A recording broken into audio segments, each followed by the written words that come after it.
Welcome back to 5 Acres Honey Farm. I'm Tara Lynn. I'm going to be jumping in the hives really quick, and then I'm going to chat with you about a plant that a lot of folks like because it smells really great, but it's actually fatal for honeybees, the nectar that it produces.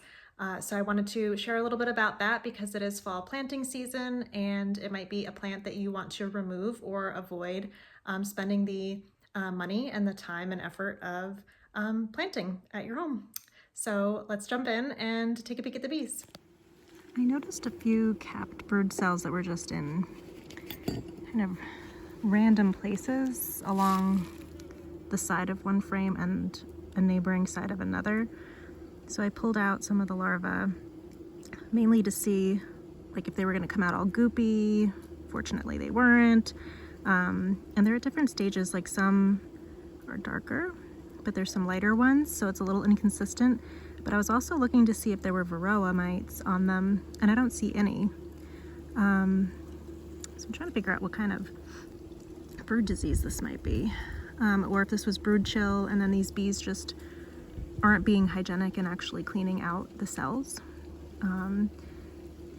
So I'm gonna collect these and just toss them far in the woods for now, and just keep an eye on them. But you know, the queen's pretty much stopped laying right now, but not really good to see.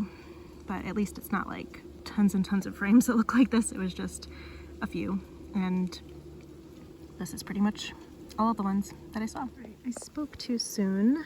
There is actually a lot of brood in here because I was only halfway done. So we got the queen turning around here. I'm forgetting which queen this is. I think it's Liberty. Fairly certain this is Liberty. I have to check my notes. But there is some uncapped brood and a few capped underneath these girls. It's easier to see on this side, and so she's on this side now. She's camera shy, so she's going back to the other side. But yeah, there's actually some uncapped brood in here, and it looks really healthy, so that is more reassuring. And I think it was just chilled brood in the lower box, which is where I found the dead brood. And so, and these girls look like they're cleaning things, so yeah, nothing to be too alarmed about.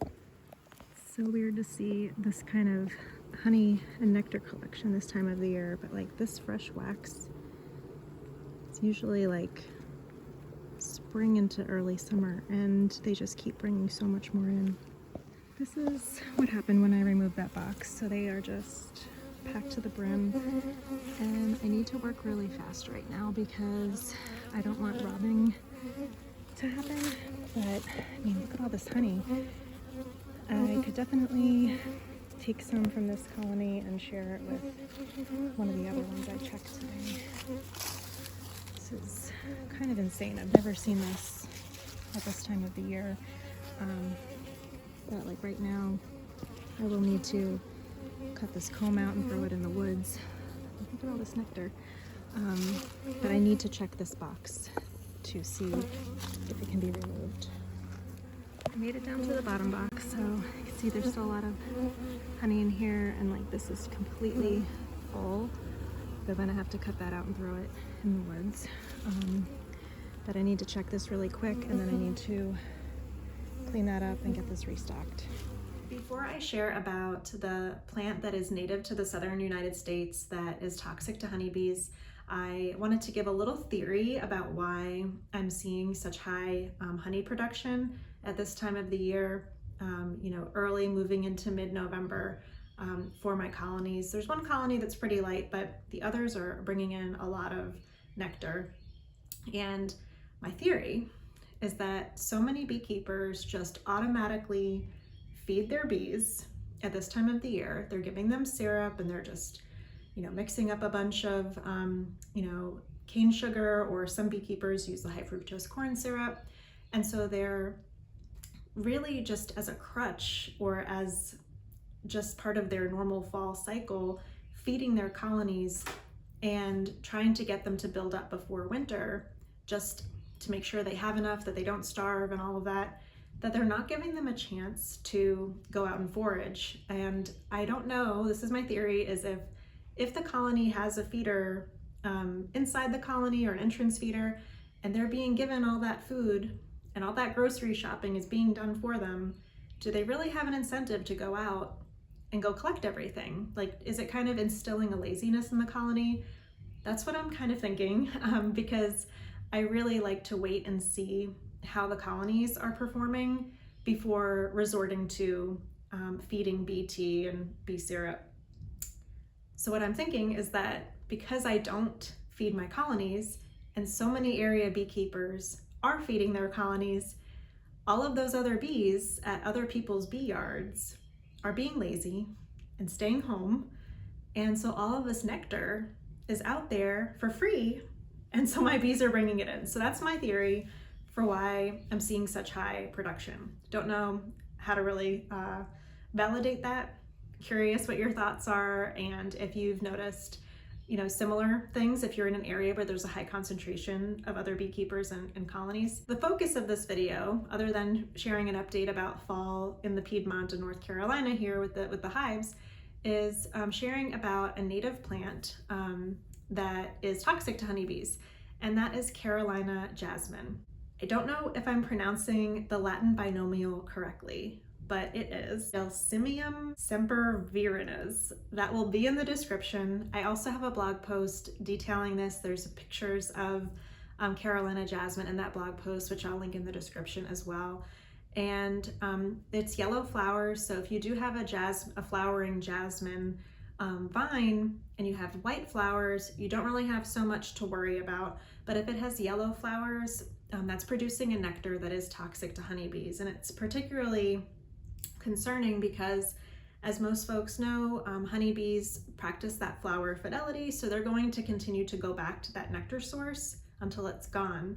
And so they're going back and they're essentially collecting a poison and filling their colony with it until it's gone. And so then by the time their colony is full and then the colony starts to eat through the stores, you'll see colony loss. My personal story with Carolina Jessamine is after learning about this, I was at a local nursery, and I saw, like, at their entrance they have a beautiful arch and they have the Carolina Jessamine blooming right on top of it.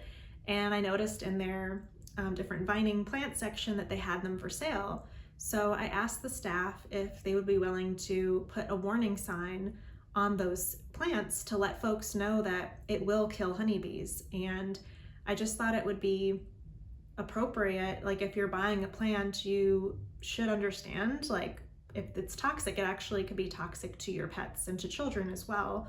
I feel like the seller of the plant should have some accountability and some responsibility in educating about potential toxins. My suggestion was not well received, and I have not gone back to that nursery. And I encourage other people who go there and who go to other places that are selling Carolina Jessamine to encourage them to include a warning, because sometimes the person selling it, like what I encountered, didn't know that it was toxic to honeybees. In my blog post, which I'm linking in the description, I kind of go into the other kind of dangers with Carolina Jessamine, and this is something that's been known for a long time. It's not like it's like some new discovery. So I'm linking to some pieces that show some other instances over the past century that show that of its toxicity. And it's both the pollen and the nectar from the flowering vine. Plus, aside from the bees and what they're collecting, the actual plant itself can be toxic to livestock and to humans too. I also include in the post a suggestion for other vining plants that are native to the area. Like, my favorite is the climbing Carolina aster. It's got purple flowers, and what I love about it is it starts blooming around this time of the year. That's when mine are out there right now. They look gorgeous, and it'll keep blooming through January. So this is the time of the year when, as you see from my colonies, it's kind of the opposite, but when it's more of a time of dearth, and the asters are really the primary source most of the time for colonies. So it's really great to help propagate more of those options. And if you're looking for some vining plants, that Carolina climbing aster is evergreen year round. And so you just get that, the beautiful floral pop, during this fall and winter months when it's kind of more rare to see flowers blooming. Please bring this up to your local nursery and any plant sellers that you see that have Carolina jasmine for sale, because we're really not going to see much happen in providing warnings to folks or to educate consumers unless we keep that dialogue going. And it's also a little confusing to people. For instance, South Carolina, our neighboring state, their state flower is Carolina jasmine. It's a little challenging when you've got that, and then you've got North Carolina, and our state insect is the honeybee. You've got these like conflicting areas of pride that can damage each other in the natural world. I'll continue to share more, and if you know of other toxic plants for honeybees, please share in the comments. I'd love to learn more plants that I either want to remove from the property or to avoid planting in the first place.